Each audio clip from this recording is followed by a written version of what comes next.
Olá, está no ar mais um Papo de Família. Bacana estar com vocês. Eu estou mais uma vez aqui com a Gisele, nossa convidada especial, nutricionista que entende muito de alimentação. E se você assistiu o nosso vídeo passado, você sabe que o tema é bastante relevante para você e sua família. Então, fica com a gente aí para conferir.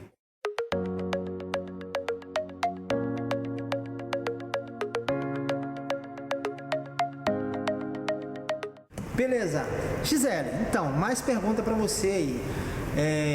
A gente já bateu um papo aqui, né, sobre alimentação e seria legal se esse papo que a gente bateu aqui tivesse ido ao ar, né? Mas a gente vai tentar aqui falar basicamente o que a gente estava conversando aqui sobre a alimentação dos nossos filhos e eu tenho pergunta para te fazer. Antes de dormir, a gente gravou um papo de família falando sobre as aulas online e algumas crianças estavam tendo dificuldade para assistir as aulas online de manhã. E a gente entende que se a criança não tem uma boa alimentação antes de dormir, isso prejudica o sono dela. Não é bem isso, né? O que a gente costuma dizer é que a última refeição, né, que a gente chama de ceia, depois do jantar, as crianças normalmente jantam cedo, né? E aí é normal que elas sintam fome antes de dormir. Então, o que a gente sempre orienta? Alimentos pobres, né, em açúcar e gordura, que são os alimentos que atrapalham. Quando você dá para a criança, por exemplo, bolachinha doce antes de dormir. Nossa. Esse açúcar, ao invés de acalmar, agita a criança, dá energia para a criança. Então, o que é o ideal? Dá uma fruta para a criança, né, para que ela durma saciada, até porque as crianças, né, elas têm um sono mais leve e se você dá não dá nada para ela comer, jantou e não tem uma próxima refeição, pode ser que ela acorde de madrugada sentindo fome. A criança fica agitada no sono, a mãe não entende porque ela está enjoada, está chateada, ela está com fome. Né? Então, o ideal é que você dê a ela uma fruta, né? Ou até um suco, mas que essa criança não ingira nenhum tipo de alimento rico em açúcar ou gordura antes de dormir, porque eles com certeza vão agitar essa criança e aí aquela criança, né? E aí o que eu percebo os pais, infelizmente os pais, eles acabam se deixando levar pela vontade da criança, né? Muitos pais, eles cansam, eles sofrem porque fazem a vontade dos filhos. E papai e mamãe, a gente tem que entender que não é para fazer a vontade do filho. Não é o filho que tem que dizer o que é que ele vai comer, o que é que ele quer comer, na hora que ele quer comer.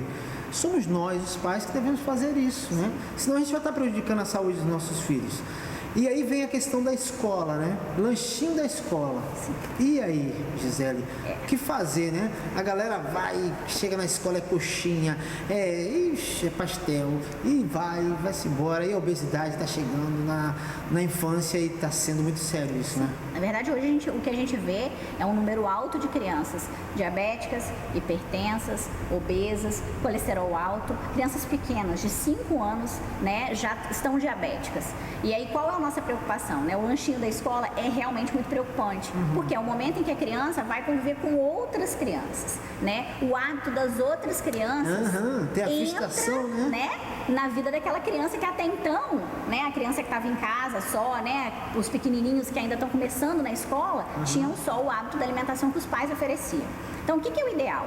Que você mande essa merendinha de casa, né? Porque quando você abre, igual você falou, tem acesso a frituras, a um salgadinho, ele só tem acesso porque alguém deu dinheiro a ele, né? Então, se ele traz de casa o lanche, já é meio caminho andado, vamos dizer assim, né? E aí, o lanche também o que as pessoas não conseguem entender é que o saudável não precisa ser feio, não precisa ser, né, não ser atrativo. A forma com que a mãe corta a frutinha e coloca no potinho para criança. Porque primeiro a gente come com os olhos, com os olhos, né? Um bolo gostoso que a mãe fez de casa, que com certeza tem muito mais valor que aquele bolinho, né, que a gente compra prontinho, embaladinho, né?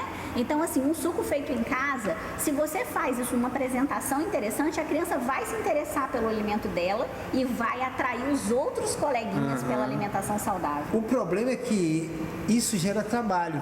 E aí os pais optam pelo mais fácil, mas o mais fácil não é o mais saudável. E é o que a gente falou agora. O que é o mais fácil, com certeza, e às vezes até um pouquinho mais barato.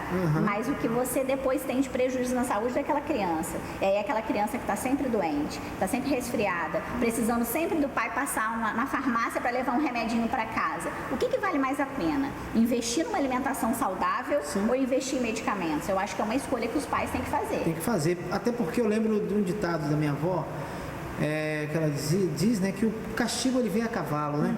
Às vezes pai e mãe, ele acha que mas meu filho tá aí, tá bem, tá saudável, tá nada. Não fez exame, não faz exame constantemente, então não vê as taxas, né, como é que estão. E talvez esse resultado negativo, Gisele, você pode falar melhor do que eu, lá na idade adulta, né? Sim. O que a gente percebe muito, às vezes adolescentes já, né, com obesidade mórbida ou com taxas altíssimas, né, de colesterol, que muitos pais não sabem, mas isso se iniciou lá na primeira infância, né? Então os cuidados têm que começar desde pequenos, porque aí você realmente colhe os frutos. Às vezes vai colher o fruto lá como adulto, né? Você só vai enxergar os frutos de uma boa alimentação quando ele for adulto. Isso. E um adulto saudável.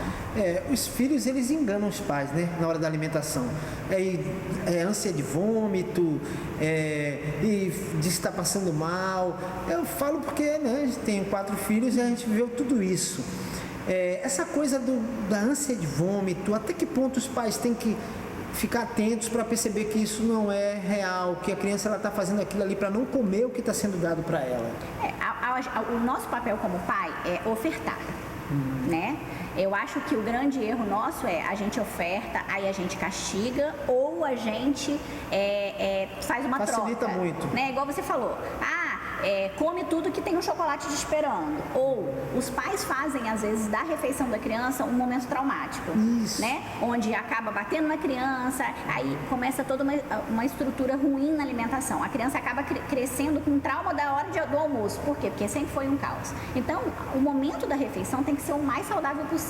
De preferência que os pais estejam juntos. Às vezes a gente sabe que os pais trabalham, só às vezes a mãe consegue estar junto, ou alguém que está cuidando dessa criança, mas que eles sentem junto na mesa, façam a refeição juntos, respeite o limite da criança, né, também, porque às vezes a gente passa dos limites da criança, a sua fome é diferente da criança. Com certeza. Né? Tem pai que bota um prato para a criança que é o prato para ele. Exatamente, é um erro. Né? Aí você tem um estômago muito maior do que o de uma criança pequena, né, de 5, 6 anos. Como você quer que a criança coma aquilo tudo?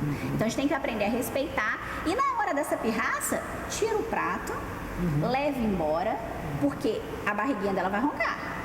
Isso. E o dia que ela entender que se ela não fizer a refeição naquele momento, ela vai perder o pratinho dela e a barriguinha vai roncar, ela vai começar a aceitar aquela refeição. Então o mal dos pais é obrigar, é forçar, é fazer daquele momento um momento muito complicado. E aí vai perder. Gente, muito bom, né? Muito legal, muito interessante. Agora a gente precisa colocar tudo isso em prática. Papo de Família vai ficando por aqui, falando sobre alimentação, muito bom. Se você tiver alguma dúvida, se você tiver alguma sugestão, quiser saber alguma coisa, você deixa a sua pergunta aí nos comentários, porque a gente vai avaliar, vai dar uma olhada, e aí quem sabe a gente vem de volta aqui falando sobre alimentação mais uma vez para você, para sua família, para seus filhos, tá bom? Obrigado aí pela presença, Gisele, obrigado mais uma vez, e até a próxima, se Deus quiser. Tchau!